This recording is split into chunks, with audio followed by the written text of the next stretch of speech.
The morning sun cast long shadows across the dusty reservation road as 8-year-old Maria clutched her younger brother's hand tighter. 6-year-old Carlos stumbled beside her, his worn sneakers kicking up small clouds of dirt with each step. Behind them, 4-year-old Sofia struggled to keep up, her tiny legs working twice as hard as her siblings. The 3 Navajo children had been walking for over 2 hours, their empty stomachs growling louder than their whispered conversations. Their grandmother had sent them on this impossible mission.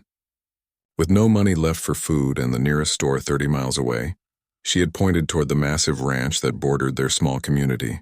"The tall man who owns that land," she had said in their native language. "Maybe he has work. Maybe he has kindness." The children didn't understand much about work or business, but they understood hunger. They had been eating nothing but flour and water pancakes for 3 days straight.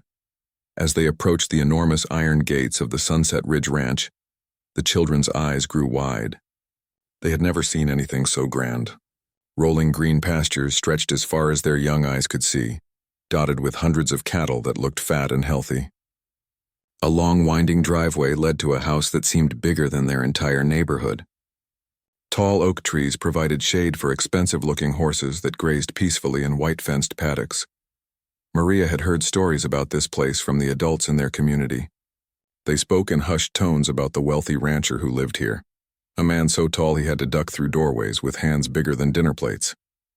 Some called him generous, others warned he was cold and unwelcoming to their people. The children had no choice but to find out for themselves. Carlos pressed his face against the metal bars of the gate, trying to see if anyone was around. Sofia sat down on a nearby rock, her little chest rising and falling quickly from the long walk. Maria took a deep breath and looked for a way to announce their presence. There was a small button near the gate with a sign that had words she couldn't read, but she pressed it anyway. A crackling voice came from a speaker box, startling all 3 children. "Who's there?" the voice asked. Maria's English wasn't perfect, but she had learned enough in school to communicate. "Please, sir," she said, her voice barely above a whisper. "We are Maria, Carlos, and Sofia. We need to talk to the ranchman." There was a long silence that seemed to stretch forever. The children looked at each other nervously, wondering if they had made a mistake coming here. Finally, the voice spoke again, gentler this time. "Stay right there, kids. Someone's coming down." The children huddled together, their hearts beating fast with a mixture of fear and hope. They had come so far and risked so much on their grandmother's desperate suggestion. Now all they could do was wait and pray that the stories about this rancher's kindness were true, not the ones about his coldness toward their people. A massive black pickup truck came rumbling down the driveway, creating a small dust storm behind it. The children instinctively stepped back as the vehicle approached. When it stopped just inside the gate, a man stepped out who was even taller than the stories had described. He stood at least 6 feet and 8 inches, with broad shoulders and weathered hands that spoke of decades of hard ranch work. His cowboy hat added another few inches to his already imposing height, but when he walked toward the gate, his face was kind. Deep lines around his eyes showed he smiled often, and his voice was gentle when he spoke. "Well now, what do we have here?" he said, kneeling down to be closer to their eye level. This simple gesture surprised the children. Most adults towered over them, but this giant of a man was trying to make himself smaller, less frightening. Maria found her courage first. "Sir, my name is Maria Yazzie. These are my brothers Carlos and Sofia." She paused, realizing she had called Sofia her brother by mistake, her nervousness showing. Sofia is my sister. We live on the reservation over there." She pointed in the direction they had come from, though the reservation wasn't visible from where they stood. The tall rancher, who introduced himself as Robert Henderson, listened carefully as Maria explained their situation. Her English mixed with a few Navajo words when she got excited or scared. "Our grandmother, our Shimasani, she has no food money left. Our parents, they are looking for work in the city, but they haven't sent money home yet. We are very hungry, sir. We walked very far to ask if maybe you have some work we can do." Carlos, despite being only 6, stepped forward bravely. "I can carry things," he announced proudly, flexing his small arms to show his muscles. "And I can clean up messes too," Sofia, not wanting to be left out, added in her tiny voice. "I can pet the cows and make them happy." Her innocent comment made Robert's stern expression crack into a smile. Robert Henderson had owned this ranch for 25 years. He had built it from a small cattle operation into one of the most successful spreads in the entire state. He employed dozens of workers and was known throughout the county as a tough but fair businessman. However, he had never encountered anything quite like this: 3 small children walking miles to ask for work because their family was hungry. The rancher studied the children's faces, noting their worn clothes, their dusty shoes, and the way they kept glancing at each other for support. He could see they were genuinely hungry and desperate, not playing some kind of game. Their grandmother had sent them on this journey as a last resort, hoping against hope that kindness still existed in their corner of the world. "Tell you what," Robert said after a long moment of consideration, "why don't you 3 come up to the house with me? My wife Margaret just finished making a big lunch, and it seems to me like you could use a good meal before we talk about any work." The children's eyes lit up at the mention of food, but they also looked uncertain. They had been taught to be cautious around strangers, especially wealthy ones who might not understand their culture or situation. The ride up to the main house felt like entering a different world. The children pressed their faces against the truck windows, amazed by everything they saw. There were barns bigger than the community center back home, equipment that looked like it belonged in a museum, and horses that seemed to sparkle in the sunlight. Carlos whispered to his sisters in Navajo, pointing out a group of ranch hands who waved at them as they passed. Margaret Henderson was waiting on the front porch when they arrived. She was a woman in her 50s with kind eyes and graying hair pulled back in a practical ponytail. She wore simple jeans and a plaid shirt, but even her everyday clothes looked expensive to the children. When she saw the 3 small visitors, her maternal instincts immediately kicked in. "Robert, who are these beautiful children?" she asked. But before her husband could answer, she was already ushering the kids toward the house. "You all look like you could use some food and something cold to drink. Come on in, don't be shy." Her warm welcome helped ease some of the children's nervousness, though they still stayed close together as they entered the enormous house. The kitchen alone was larger than the entire trailer the children shared with their grandmother. Stainless steel appliances gleamed under bright lights, and the island in the center could have served as a dining table for their entire extended family. The smell of fresh bread and roasted chicken filled the air, making their empty stomachs growl audibly. Margaret quickly set 3 places at the kitchen table, filling plates with more food than the children had seen in weeks. There was sliced turkey, fresh bread still warm from the oven, mashed potatoes with butter, green beans from the garden, and tall glasses of cold milk. The children looked at each other uncertainly, not sure if they were allowed to eat such a feast. "Go ahead," Margaret encouraged them gently.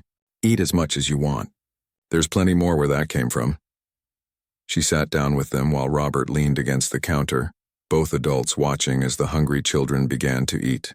They tried to maintain their manners, eating slowly at first, but their hunger eventually took over, and they ate with the desperation of children who hadn't had a proper meal in days. While they ate, Robert and Margaret learned more about their situation. Maria explained how their parents had left 3 months ago to look for work in Phoenix, leaving the children with their grandmother. "Our dad, he used to work construction, but there's no jobs here anymore," Maria said between bites. "Our mom, she cleans offices at night. They said they would send money, but the mail doesn't come regular to our house." The grandmother, who was in her 70s, had been struggling to care for the children on her small Social Security check. The local grocery store had stopped giving credit to reservation families after too many people couldn't pay their bills. The tribal assistance program had run out of emergency food vouchers for the month, leaving families like theirs with few options. Carlos, emboldened by the good food and kind treatment, began chattering about their life at home. He told them about helping their grandmother tend her small garden, about the stray dog they had been feeding scraps to, and about how they had been teaching Sophia to count in both English and Navajo. Sophia, no longer shy, showed Margaret how she could count to 10 on her fingers while saying the numbers in her native language. Robert Henderson found himself deeply moved by these children's story. He had grown up poor himself, the son of a single mother who had worked 3 jobs to keep food on their table. He remembered the shame and desperation of being hungry, of having to ask for help when pride wanted him to stay silent. After the children finished eating, Robert made a decision that would change all of their lives forever. He pulled Margaret aside for a private conversation while the kids explored the living room, carefully touching the soft furniture and staring at family photos on the mantelpiece. The couple spoke in low voices for several minutes, occasionally glancing over at the children who were now playing quietly together on the carpet. When Robert returned to the children, he knelt down to their level again. "I've been thinking about what you said earlier about wanting to work," he began seriously. "The truth is, I don't have any jobs that are safe for children your age. Ranch work can be dangerous with big animals and heavy machinery." The children's faces fell, thinking they were about to be sent home empty-handed. "However," Robert continued, seeing their disappointment, "Margaret and I have been talking, and we think we might have a different kind of arrangement in mind. How would you feel about coming here every day after school and on weekends to help with some lighter tasks? Nothing dangerous, just things like gathering eggs from the chicken coop, helping feed the smaller animals, and maybe helping Margaret in her garden." Maria's eyes grew wide with excitement, but she remained practical. "Sir, we don't have a car to come here every day. It's too far to walk, especially for Sophia." This was a real problem that the children had been worrying about even as they hoped for work. Robert smiled at her thoughtfulness. "Already thought of that," he said. "I drive past your area every morning anyway to check on some cattle in the south pasture. I could pick you 3 up on my way and bring you back home in the evenings. Would that work?" But Robert wasn't finished with his surprises. "There's something else," he said, his voice growing more serious. "Margaret and I don't have any grandchildren of our own. Our son lives across the country and visits maybe once a year. This big house gets pretty lonely sometimes. We were thinking that maybe, if your grandmother agrees, you could stay here during the week and go home on weekends." The children looked at each other in amazement. This was far beyond anything they had dared to hope for when they started their long walk that morning. Carlos whispered something in Navajo to his sisters, and Sophia nodded enthusiastically. "But what about school?" Maria asked, ever the responsible older sister. "We can't miss school, and it's too far to drive to our school from here every day." Margaret stepped forward with a warm smile. "There's an excellent elementary school right here in town, just 10 minutes away. I already called them while you were eating. They have space for all 3 of you, and they even have a Navajo language program twice a week so you won't lose touch with your culture." Robert continued explaining their offer. "We'd pay you a small weekly allowance for your help around the ranch, but more importantly, you'd have a warm, safe place to sleep, 3 good meals a day, and all the school supplies you need. During the summer when school's out, you could learn more about ranch operations if you're interested." The rancher's voice grew gentle as he addressed their biggest concern. "This doesn't mean leaving your grandmother or forgetting where you come from. This is about giving you opportunities and making sure you're healthy and safe while your parents get back on their feet. Your grandmother would be welcome to visit any time, and like I said, you'd go home every weekend to spend time with her." Sophia, who had been listening intently despite her young age, suddenly ran over and hugged Robert's leg. "Thank you, tall man," she said in her small voice. "You're nice like the giant in my storybook who helps people." Her innocent words brought tears to Margaret's eyes. Maria, as the oldest, knew this decision was too big for children to make alone. "We need to ask our Shimasani first," she said respectfully. "We can't decide something this important without her permission." Robert nodded approvingly at her wisdom and respect for their grandmother. The drive back to the reservation was filled with excited chatter from the children, though Maria remained thoughtfully quiet, understanding the weight of what had just been offered to them. Robert had insisted on loading the back of his truck with bags of groceries for their grandmother, including fresh vegetables, meat, bread, and other staples that would last for weeks. When they arrived at the small, weathered trailer that the children called home, their grandmother emerged from the doorway. She was a small woman with silver hair braided down her back and hands that showed the effects of a lifetime of hard work. Her face initially showed concern at seeing her grandchildren return in a stranger's expensive truck, but her expression softened when she saw how happy and well-fed they looked. Robert approached her respectfully, removing his hat as he introduced himself. "Mrs. Yazzie, my name is Robert Henderson. I own the Sunset Ridge Ranch. Your grandchildren came to see me today, and I'd like to talk with you about how I might be able to help your family." He spoke slowly and clearly, knowing that English was not her first language. Maria quickly translated for her grandmother in Navajo, explaining everything that had happened during their visit. The elderly woman listened carefully, occasionally asking questions or seeking clarification. Her weathered face showed a mixture of gratitude, concern, and the natural caution of someone who had experienced both kindness and disappointment from the outside world. The conversation that followed lasted over an hour. Robert sat at the small kitchen table, looking enormous in the tiny space, while Margaret helped carry in the groceries and played with the children outside.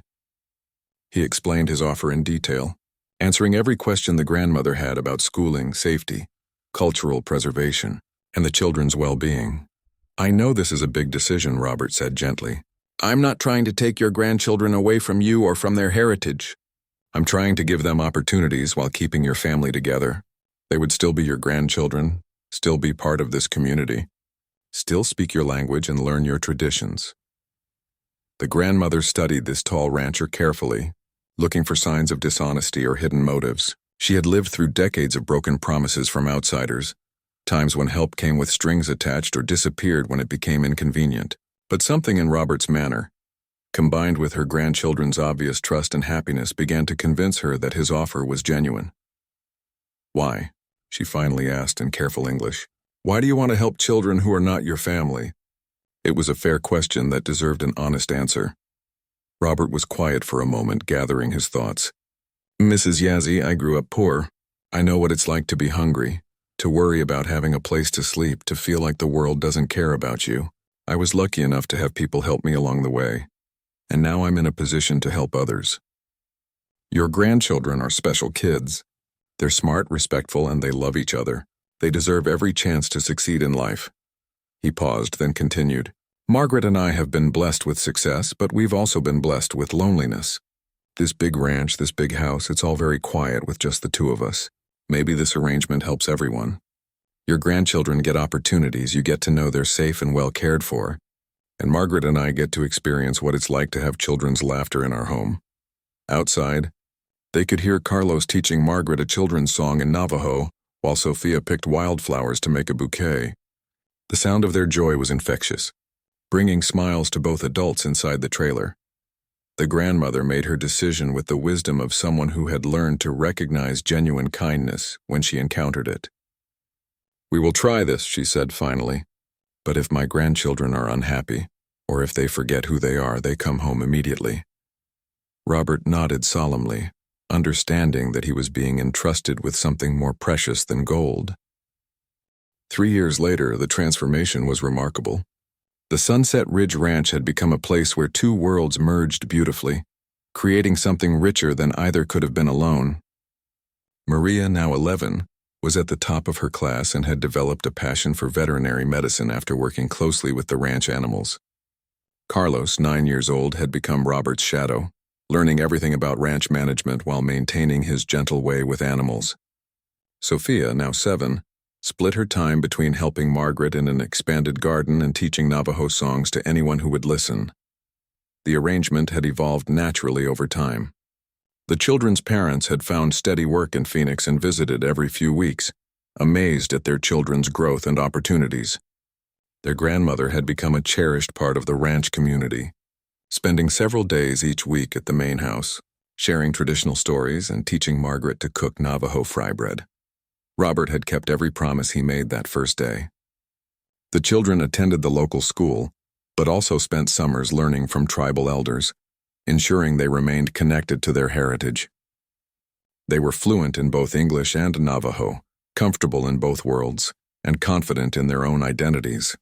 The ranch itself had been transformed as well. What started as a simple gesture of kindness had grown into something much larger. Robert had hired several other families from the reservation, creating jobs and building bridges between communities that had existed separately for decades. The ranch now hosted an annual cultural festival that brought together native and non-native families from across the region. Margaret had discovered a talent for teaching and had started an after-school program for children from both the reservation and the town. The program combined traditional academic subjects with cultural education from both communities, creating understanding and friendship where there had once been distance and mistrust. The children's impact on Robert and Margaret had been just as profound. The couple, who had spent years focused solely on business success, rediscovered the joy of watching young people grow and learn. Their home, once quiet and formal, now rang with laughter, music, and the comfortable chaos of family life. On a warm evening 3 years after that first desperate walk to the ranch, the extended family gathered on the front porch for dinner. The grandmother sat in a rocking chair that Robert had specially made for her, watching her grandchildren play with the ranch dogs. Robert and Margaret sat nearby, marveling at how much their lives had changed. "Do you ever think about that morning when you walked all the way here?" Margaret asked the children as they settled down for dessert. Maria, now mature beyond her years, smiled thoughtfully. "I remember being so scared," she admitted. "We didn't know if the tall rancher would be kind or mean. We just knew we had to try something." Carlos, ever practical, added, "I remember thinking his truck was the biggest thing I'd ever seen. Now I know how to drive it." This brought laughter from everyone, as Robert had indeed been teaching the boy to drive around the ranch property. Sophia, still the family comedian, stood up and struck a dramatic pose. "I remember thinking he was a giant from a fairy tale. Turns out I was right, but he was the good kind of giant." The grandmother, who had initially been skeptical of this arrangement, now couldn't imagine life any other way. "Sometimes," she said in her careful English, "the best blessings come disguised as problems." My grandchildren walking to ask for help brought us all together. Robert Henderson, the towering rancher who had built an empire through hard work and determination, learned that his greatest success wasn't measured in acres or cattle or profits. It was measured in the trust of 3 small children who had walked miles on empty stomachs to ask for help, and in the family that had grown from that moment of courage and kindness. The story of the 3 small native siblings and the wealthy rancher spread throughout both communities, inspiring others to reach across cultural and economic divides. It became a reminder that sometimes the most important moments in life begin with someone brave enough to ask for help and someone generous enough to give more than was asked for.